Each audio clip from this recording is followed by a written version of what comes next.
Before he became the most feared man in America, he was just a poor boy with a scar on his face. Chicago, 1920s. The city never really slept. Sirens in the distance, footsteps in dark alleys, and whispers everywhere because one man ruled the night. Not a president, not a king, a gangster.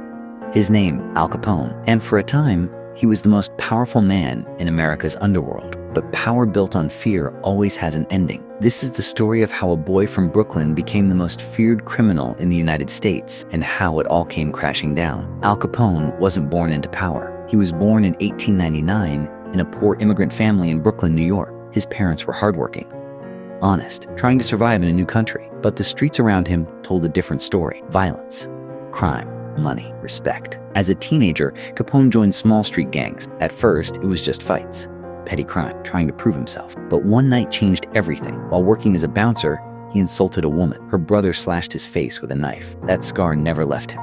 From that day on, people called him Scarface. And that scar became a symbol, not of shame, but of warning. In his early 20s, Capone moved to Chicago. That's where his life truly began. Because Chicago was different. Chicago was wild. This was the time of prohibition. Alcohol was illegal in America. No bars, no whiskey, no beer. But people didn't stop drinking. They just started buying it in secret. And where there is demand, there is money. A lot of money. Capone joined a powerful crime boss named Johnny Torrio. Together, they built an empire. They smuggled alcohol, opened illegal bars, ran gambling houses, controlled the streets. Money poured in. Every night, thousands of dollars. Every week, millions. And Capone learned fast. Very fast. Then one day, Johnny Torrio was shot. He survived, but he was done. He retired and handed everything over to Al Capone. Capone was only 26 years old, and suddenly he was the boss of Chicago. With power came enemies. Other gangs wanted control. They wanted the money. They wanted the streets. So Capone made a choice. He would rule by fear. If someone stood in his way, they disappeared. People were beaten, shot, never seen again. Police knew who was behind it, but no one could prove it. Witnesses were too afraid to speak. Judges were bribed.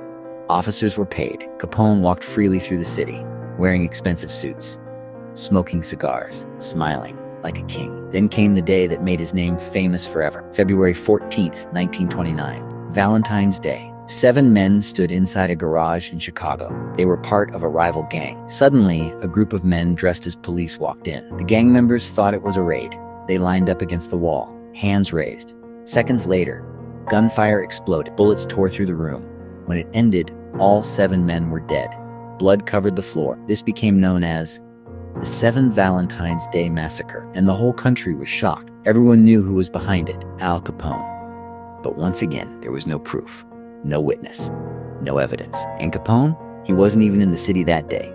He was in Florida, smiling for cameras.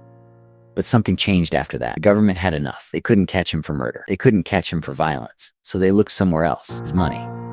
Capone was earning millions, but he never paid taxes. And that they could prove. For the first time, the law was closing in. Agents began watching him, tracking his businesses, following his money. Capone laughed at first. He thought he was untouchable. He had escaped everything: guns, police, enemies. But this was different. This was numbers, paper, records, things he couldn't scare. In 1931, Al Capone was arrested, not for murder, not for crime, but for tax evasion. The most powerful gangster in America, brought down by unpaid taxes. He was sentenced to 11 years in prison. The king of Chicago was finally behind bars. At first, he still lived comfortably. He had money, connections, but then he was sent to Alcatraz, prison on an island, far from the world. No luxury, no power, no control, just silence and time. Years passed, and slowly, the man who once ruled a city began to fade. He became sick, weak. The empire he built was gone.